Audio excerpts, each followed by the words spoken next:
I'm Luna, and I'm 35 years old. My spouse, Mason, is 3 years my senior, and we were married 6 years ago. My dear father died of a disease and left me with a sizable inheritance, which drastically altered my life. I bought a new house with my bequest, which I treasure very much. This house has a comfortable aroma of freshly cut wood, and I can't help but think how happy my father would be to see it. My father used to live alone in our previous home, which was only 10 minutes' walk from our apartment. My father died from a fall not long after I moved out a few years ago, following the death of my mother. I had to make the tough choice to tear down our old family home and replace it with a new one after receiving the inheritance. The happy memories we created there, even though the old house's structure is gone, I think will always be in our hearts. Mason frequently cited my father when discussing the importance of starting over with a new house. I initially believed he was attempting to console me, but that quickly proved to be untrue. Mason suddenly requested me to fill out and mail divorce papers one evening. Perplexed, I inquired about his meaning. He told me quite frankly that we were divorcing and that the new house he was having constructed with my father's money was for his mistress, who he was going to live with. I was taken aback upon discovering his adultery. In sharp contrast to how he described our relationship, he acknowledged having an affair for approximately 9 months, during which time he described his mistress as charming, caring, and truly in love with him. Mason said he would take the house as alimony, saying he had no further benefits from our 6-year marriage that had produced children, and that he always hated returning home to me. I went to Mason for solace since I was upset, but he gave me the finger instead. He said that my behavior influenced him to have an affair and ultimately decide to leave, and he held me accountable for his actions. He called it my alimony and gave me an envelope containing $12,000, telling me to be thankful since he was about to move into the new house. Feeling both overwhelmed and composed at the same time, I gave the envelope back to him and declined the money. Constructed with memories and inheritance in mind, the mansion was intended to be a haven, but it was now the focus of a devastating discovery. I said unequivocally, "If you no longer love me, there's no reason for us to stay married." And I consented to the divorce. I don't require cash. Mason expressed amazement at how easily I came to terms with our marriage's dissolution. He acknowledged and said, "Well, if you say so, just don't ask for it back later." He packed up his things and departed a few days later, taking the keys to our freshly constructed home with him. But soon after he moved out, Mason contacted me hysterically, his voice strained with fear. "What actions did you take?"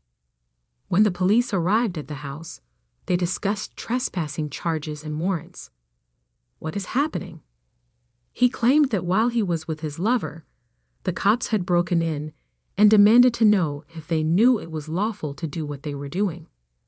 "You entered this residence using a stolen key, which is theft and trespassing, which is why we are here.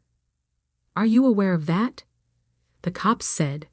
Shaken and disoriented, Mason turned to face his lover, who looked at him with equal confusion. "This is your home, right?" she muttered. "You mentioned that you wanted to show me." He angrily yelled, "Be quiet and stay out of this," to which one cop cut him off.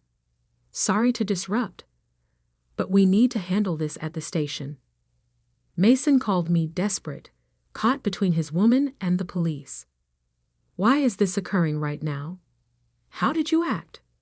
Calmly, "I haven't done much," was my response. "I just reported that there were strangers in my house and that my house keys were stolen. It makes sense to contact the police."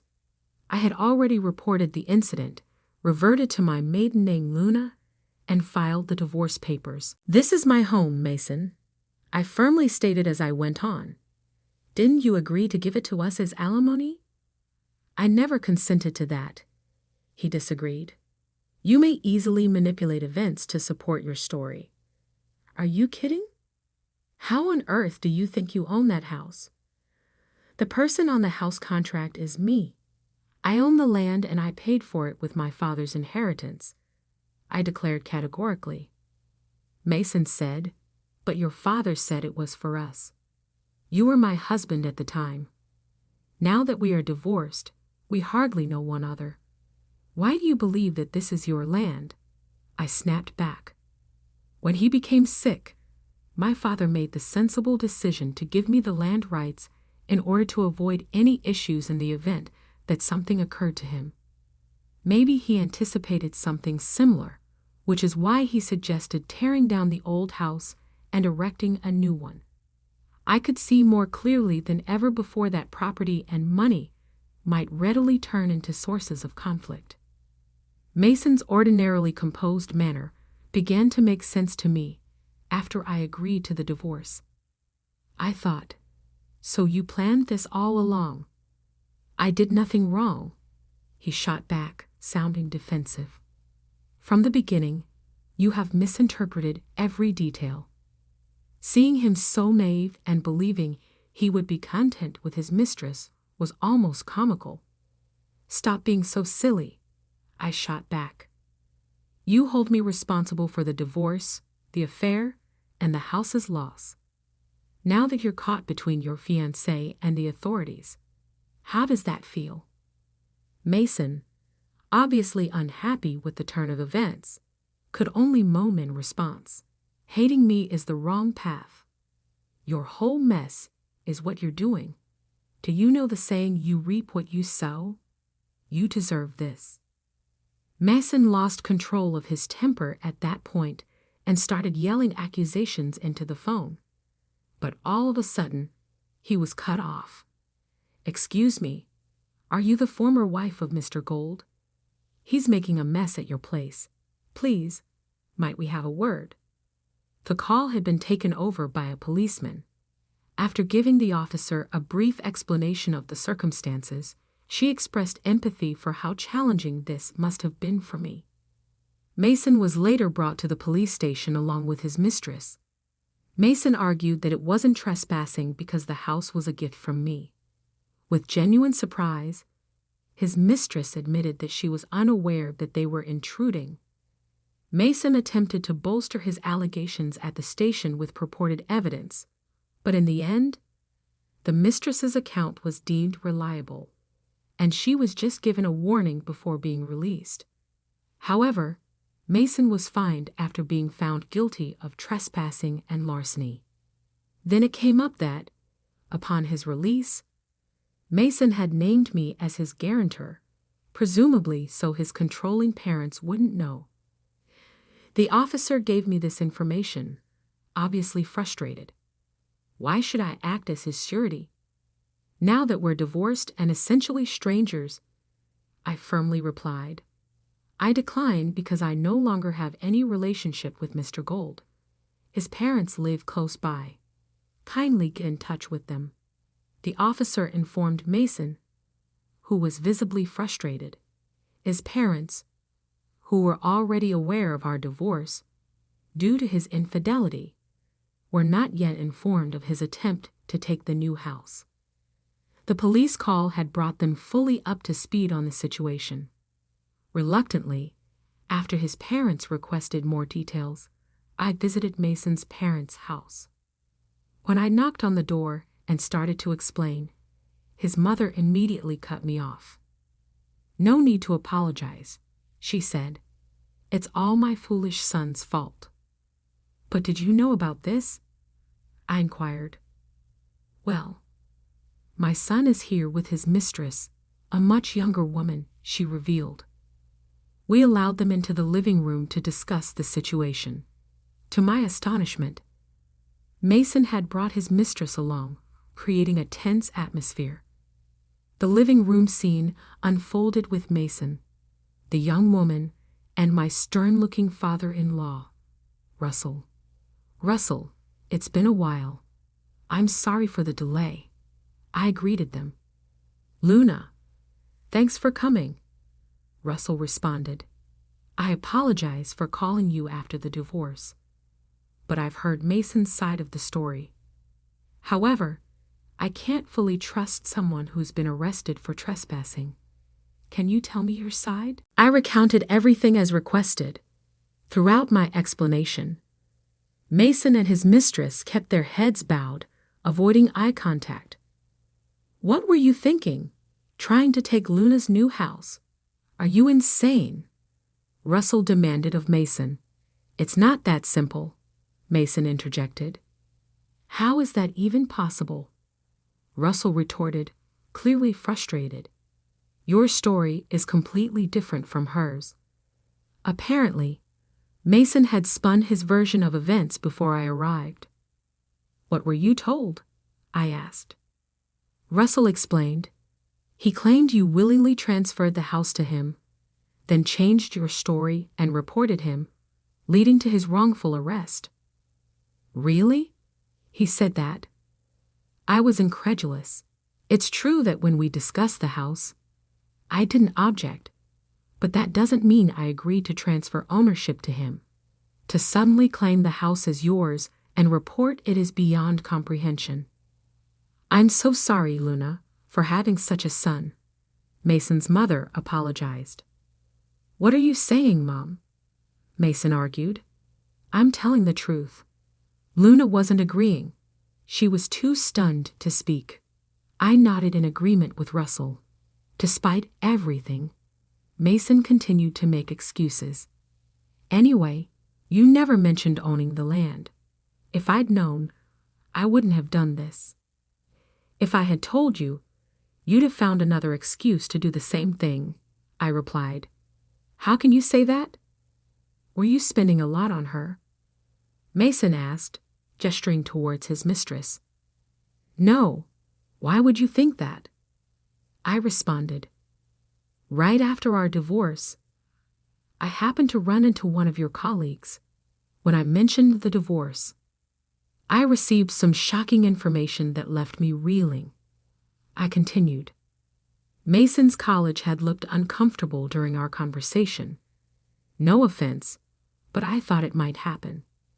The colleague had said, What do you mean? Didn't he tell you? I asked, the colleague shifting uncomfortably. The colleague finally spilled everything, revealing details that I should have known sooner. I wasn't initially aware of the full extent of Mason's actions, but a conversation with one of his colleagues soon brought everything to light. Mason had been openly bragging about his mistress, a woman 15 years his junior, lavishing her with expensive bags and jewelry.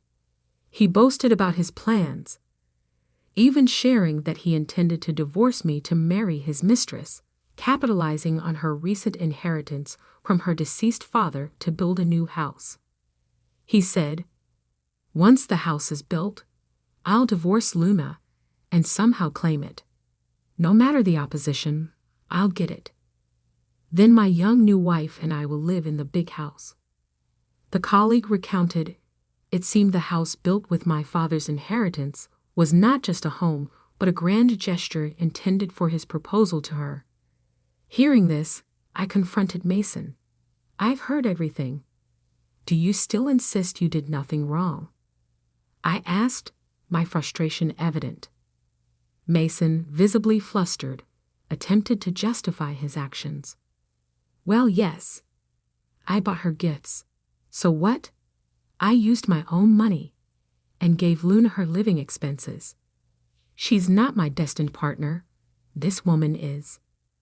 I brought her here today to announce our marriage. His parents, present during this confession, reacted with shock. However, the most astonishing response came from the mistress herself. Mary, did I ever say that we were even dating? She declared. What do you mean? Mason asked, bewildered. Exactly that, she replied firmly. I'm not in a relationship with him. I only approached him for a sugar daddy arrangement. I told you from the start that I was looking for someone for that kind of arrangement, and even married men were acceptable. You agreed to it initially, but now what are you talking about? That's creepy, she stated. Mason went pale, stunned by her revelation. At that point, I asked her, "So why did you come here with him today?" The mistress explained, "I came to ask for more time to pay the alimony. I knew he was married, so it was an affair, and I was prepared to pay the alimony. But I'm still a student." "A student? How old are you?" Russell, Mason's father, interjected, looking bewildered. "I lost my parents early and have been engaging in sugar dating to pay for college. I sold all the gifts for living expenses," she confessed. This revelation turned the entire room silent, leaving everyone to digest the depth of deception and the surprising turn of events. As the discussion unfolded, the mistress clarified her financial situation, indicating she didn't have savings to immediately start paying the alimony. "I've just secured a job and can start paying alimony from my salary," she explained. "So you came here to ask me to wait for the alimony?" I asked. "Yes, that's right," she confirmed. Mason, who had been silently listening, suddenly erupted in anger. "Didn't you hear her? Unfortunately, she never intended to marry or even date you. But that's separate from the alimony you owe," I pointed out, trying to steer the conversation back to the matter at hand. "What about saying you wanted a house?" Mason challenged the mistress. "I meant I'd want a house someday when I marry. It wasn't about marrying you," she replied, clarifying her intentions. Mason exclaimed in disbelief. "I was suddenly taken to that house, thinking it was yours.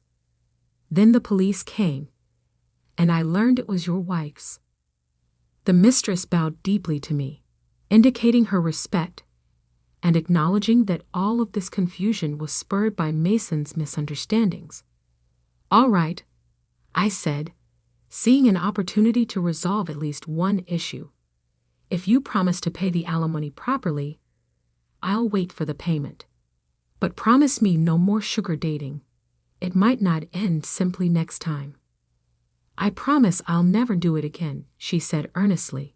Turning to Mason, I addressed the financial aspects of our separation. "Expect a claim for alimony from me without delay." "Alimony? What are you talking about?" Mason asked, taken aback and not expecting to pay alimony himself. "You said you didn't need alimony when you returned the money," I reminded him. "I gave you $122,000, and now you're asking for more. That's not what we agreed on."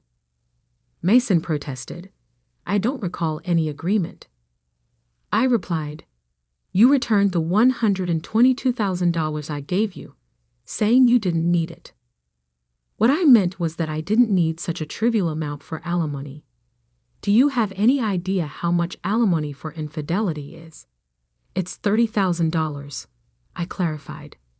And you're also at fault for not having children in the 6 years we were married." Mason suddenly accused, changing the subject. At that moment, a loud slap echoed through the room. Someone asked, "What are you doing, Mason?" He held his cheek, clearly stunned by the impact. "Are you serious? Do you think her inability to have children is her fault?" I asked, incredulous at his audacity. "Enough with jokes, Dad," Mason's father interrupted, turning to him. "Don't tell me you're blaming Luna for your affair, too." Mason stubbornly stated, "Well, that's how it is. I shouldn't have tied the knot with her. It resembles fraud." "How on earth did you think that?" I put into the test. "Your parents desired to have grandchildren. They decided it would be best to separate if she was unable to conceive. I chose her for that reason." Mason's father remarked, looking plainly upset, "We must have raised you incorrectly if you really think that. Your mother waited 8 years to become pregnant. Before Mason was born, Deborah, Mason's mother, had to go through 8 arduous years of intensive reproductive treatments. Observing others have a simple time starting children while she battled caused her great stress and sadness. Tears were now streaming down her cheeks as she listened to the drama play out, a silent witness to the grief her son's actions had brought back. Russell, Mason's father, finally said, "Leave this house now," clearly disappointed. Mason posed the obvious question, "Why?" Russell replied, "You're a long-awaited son, and I can't bear to look at you now." His voice was laden with anguish. "Remain away until you have a true understanding of your mistakes." "But where ought I to go?" Mason questioned, a hint of desperation in his tone. "Go back to our apartment," I said. "We've already canceled that flat. It was unnecessary to keep with the new house. I immediately canceled it after calling the police. There is nowhere for you to go back to." Mason realized he had nowhere to go and was clearly shaken. He attributed his mistress's actions to his frustration. "You are to blame. You now claim you never meant to marry me, even though all the money has been spent. It is a scam," she answered calmly, saying, "I was upfront about it being a sugar relationship. I never made gift or money requests. Feel free to file a lawsuit. But don't forget about the alimony. I have documentation of our agreement." I added, observing Mason become agitated. He stumbled and said, "Wait, please wait." I ignored his request and called his parents to let them know what was going on before leaving their home. Later, after learning Mason no longer resided at his parents' home, I retained legal counsel and issued a demand letter for alimony. I ensured that it wasn't delivered there. The receptionist at his place of employment questioned, perplexed as she studied the letter, "Why is it being sent here?" "Sending such documents to residential and employment addresses is feasible," I clarified. "Is this what this is about?" she asked, observing Mason's pallid, trembling appearance. "Yes," I said. "I simply stated the facts. I was not requested to be silent. It is his own fault." The demand letter that Mason's employer received immediately became public knowledge of his activities, including his engagement in sugar dating.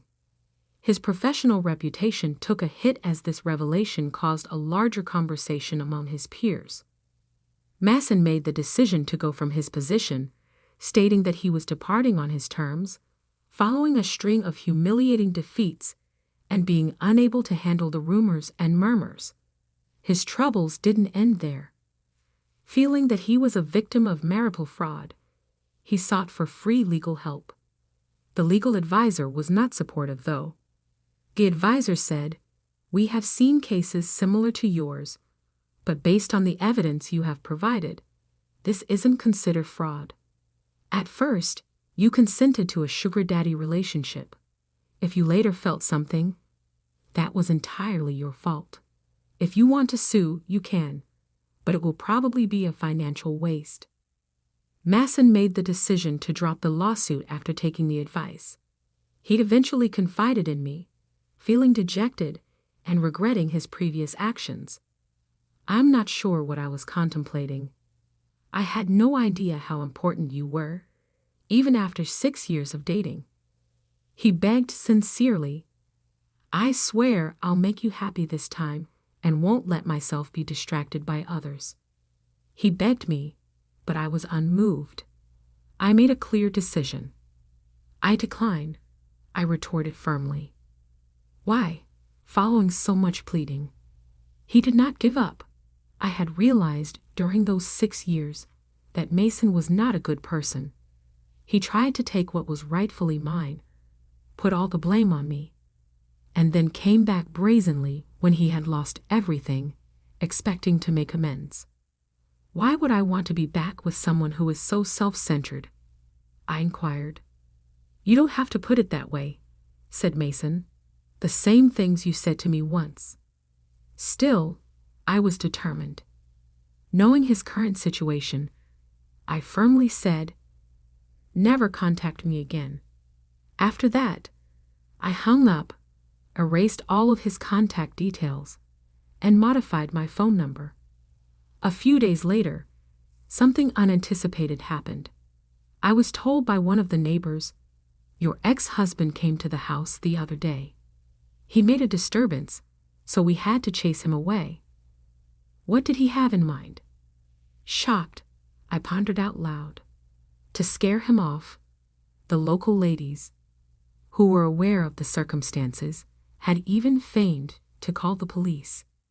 I haven't seen him since, so I don't know where he is or what his circumstances are right now. However, I have no doubt that he is not living a happy life.